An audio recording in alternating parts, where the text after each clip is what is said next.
नमस्कार साथियों, मैं दीपक सर परफेक्ट स्टडी जोन के यूट्यूब चैनल में आप सभी का स्वागत करता हूं।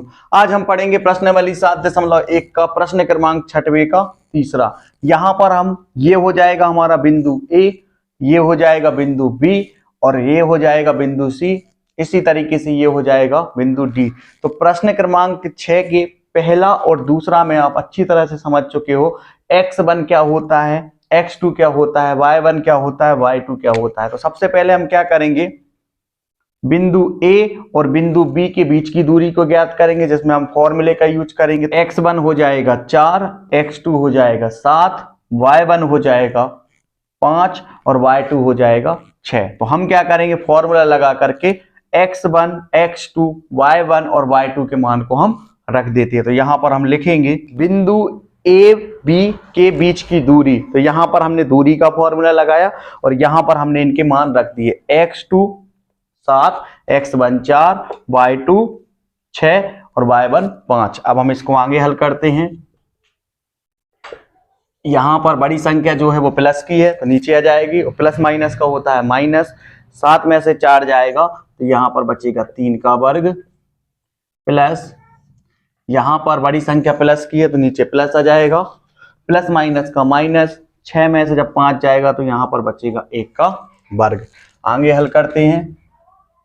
ए बी बराबर 3 का वर्ग, तो 3 गुणित 3, 3 का वर्ग हो जाएगा 9, प्लस 1 का वर्ग हो जाएगा 1। आगे अब हम हल करेंगे। ए बी बराबर 10।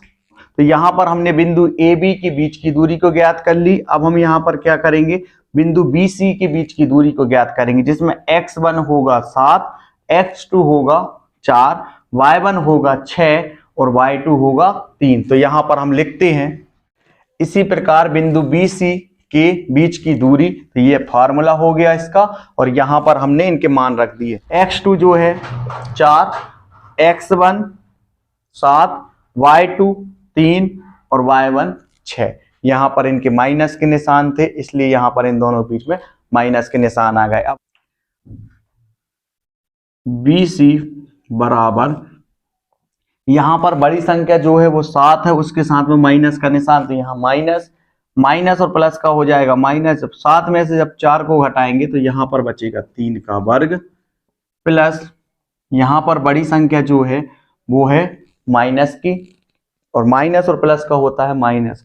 जब 6 में से 3 को घटाएंगे तो यहां पर बचेगा 3 का वर्ग। BC बराबर, यहां पर -3 का वर्ग है, -3 गुणित -3, तो माइनस और माइनस का हो जाएगा प्लस, और जब 3 में 3 का गुणा होगा तो 3 त्रिका 9, प्लस यहां पर भी आपका आ जाएगा 9, क्योंकि -3 का वर्ग है, माइनस और माइनस का प्लस, और 3 त्रिका 9। तो यहां पर अब हम आगे हल करेंगे। BC बराबर प्राप्त हो जाएगा कहेनी में 18 के हम अभाज्य गुणनखंड ले लेंगे, और जिसका 2 का जोड़ा बनेगा उसको हम कहेनी के बाहर निकाल देंगे, और जिसका 2 का जोड़ा नहीं बनेगा वो रहेगा कहेनी के अंदर।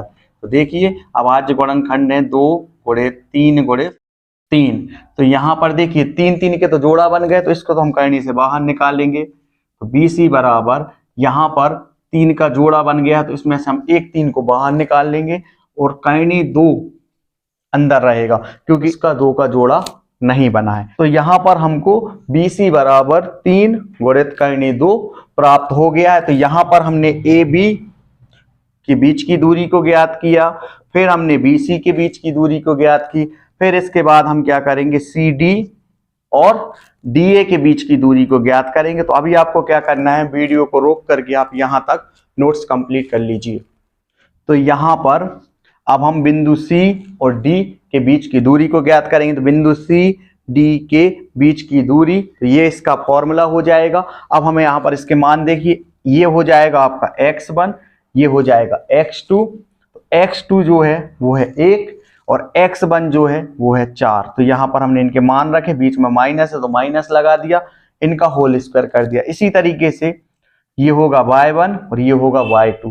तो फॉर्मूले में y2 माइनस y1 है, यानी 2 फिर -3, तो यहां पर 2 - 3 का होल स्क्वायर। अब हम इसको आगे हल करते हैं। तो CD बराबर, यहाँ पर बड़ी संख्या जो है वो 4 है, उसके साथ में माइनस का निशान है, तो यहाँ पर माइनस, और माइनस प्लस का होता है माइनस। जब 4 में से 1 को घटाएंगे तो यहाँ पर बचेगा 3 का वर्ग, प्लस यहाँ बड़ी संख्या जो है वो 3 है, उसके साथ में माइनस का निशान है, तो यहाँ माइनस और प्लस का होता है माइनस। जब 3 में से 2 घटेगा तो यहाँ पर बचेगा -1 का वर्ग। आगे हल करते हैं। सी डी बराबर -3 का वर्ग, यानी -3 गुणित -3, तो माइनस माइनस का हो जाएगा प्लस, और 3 3 का हो जाएगा 9। यहाँ पर प्लस -1 का वर्ग, यानी -1 गुणित -1, तो माइनस और माइनस का हो जाएगा प्लस, और 1 का गुणा 1 में करेंगे तो यहाँ पर प्राप्त हो जाएगा 1। तो सी डी बराबर 10 हमको प्राप्त हो गया है। तो यहाँ पर हमने सी डी को भी ज्ञात कर लिया। अब हम क्या करेंगे, यहाँ पर बिंदु डी और बिंदु ए के बीच की दूरी को ज्ञात करेंगे। तो उसके लिए हम क्या करना पड़ेगा, सबसे पहले यहाँ पर है बिंदु डी ए, तो डी जो रहेगा उसमें x1 और y1 होगा, और जो a रहेगा उसमें x2 और y2 होगा। तो यहाँ पर देखिए x1 जो होगा वो होगा 1, x2 जो होगा वो होगा 4। इसी तरीके से y1 जो है वो होगा 2, और y2 जो होगा वो होगा 5। तो यहाँ पर हम क्या करेंगे, यहाँ पर हम ये लिख देते हैं। यहाँ पर बिंदु डी ए के बीच की दूरी, तो यहाँ पर ये वाला फॉर्मूला लगा दिया। तो यहाँ पर हमने डी ए के मान भी रख दिए हैं। अब हम इसको आगे हल करेंगे। तो डी ए बराबर, यहाँ पर बड़ी संख्या जो है वो प्लस की है, प्लस माइनस का माइनस, जब 4 में से 1 जाएगा तो यहाँ पर बचेगा 3 का वर्ग, प्लस यहाँ पर बड़ी संख्या जो है वो प्लस की है, प्लस माइनस का माइनस, जब 5 में से हम यहाँ पर 2 को घटाएंगे तो यहाँ पर बचेगा 3 का वर्ग। आगे हल करते हैं। डी ए बराबर 3 का वर्ग होगा 9, यहाँ भी 3 का वर्ग हो जाएगा 9, तो डी ए बराबर प्राप्त हो जाएगा करणी 18।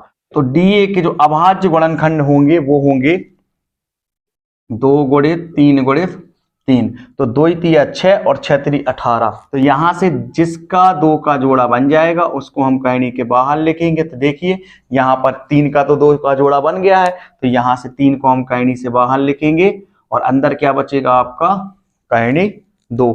तो यहाँ पर देखिए A B, B C, C D और डी ए, इन चारों के बीच की हमने दूरी को ज्ञात कर लिया। तो यहाँ पर रफ में समझिए कि किस तरीके से अब हम इसको आगे हल करेंगे। तो यहाँ से ए से लेकर के बी तक की जो दूरी थी वो थी करनी 10। इसी तरीके से बी से लेकर के सी तक की जो दूरी थी वो थी 3 करनी 2।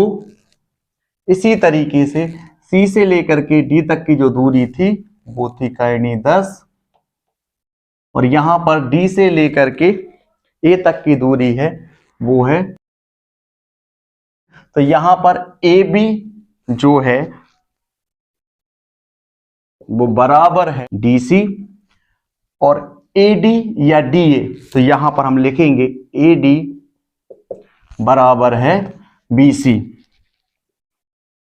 तो इनके जो आमने सामने की जो भुजाएं हैं वो कैसी हैं, बराबर हैं। इनके आमने सामने की भुजाएं बराबर हैं, इसीलिए ये जो है वो एक आयत के शेप में है, या फिर हम इसको बोल सकते हैं कि ये समांतर चतुर्भुज है, क्योंकि इनकी आमने सामने की जो भुजाएं हैं वो बराबर है। तो यहाँ पर हम लिखेंगे अतः ए बी सी डी एक समांतर चतुर्भुज है, क्योंकि इनकी आमने सामने की जो भुजाएं हैं वो बराबर हैं। इस तरीके से ये वाला सवाल जो है वो हल हो चुका है। आपको क्या करना है, वीडियो को रोक करके अच्छी तरह से नोट्स कंप्लीट करते जाइए।